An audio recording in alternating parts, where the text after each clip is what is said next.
Hello, this is Cube Trains. In the game, your goal is to lay tracks to connect the tunnels. This is complicated, of course, by the crowded conditions you have to build in. Cube Trains is a game about confinement. In each level, there is just barely enough space to be able to build the tracks in. As a further challenge, you can solve most levels without cutting down a tree, but not all levels. You have to figure out when you can't avoid cutting down a tree. In addition to being routed around trees, the tracks must also be routed around each other. This is harder, as it means your first track might accidentally block your third, and then you'd have to redo stuff. But what's redo without undo? I'd like to point out that this is a major feature of the game. You can undo stuff by pressing the red left button at the top, or by tapping U.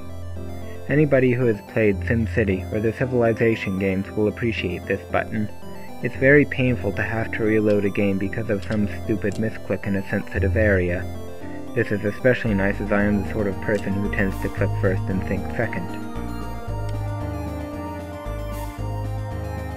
Also nice is the lack of a budget restriction. Other games will give you, say, X number of pieces to solve the level with, or Y dollars to spend. I don't favor this because it forces you to find the most efficient solution right off the bat.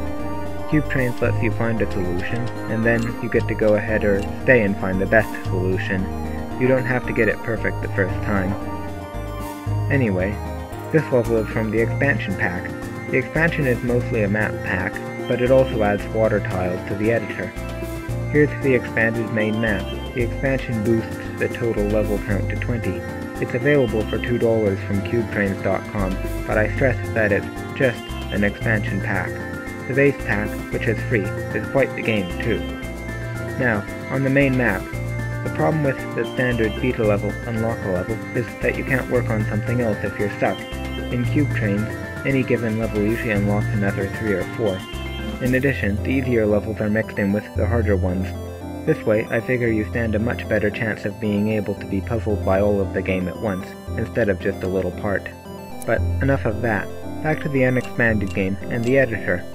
Editing levels is like playing levels, except that you can place all the pieces. You can hit the copy to clipboard function near the top to, well, copy the level to the clipboard. It's just plain text, so you can paste it anywhere you want. Thanks for watching. Have fun!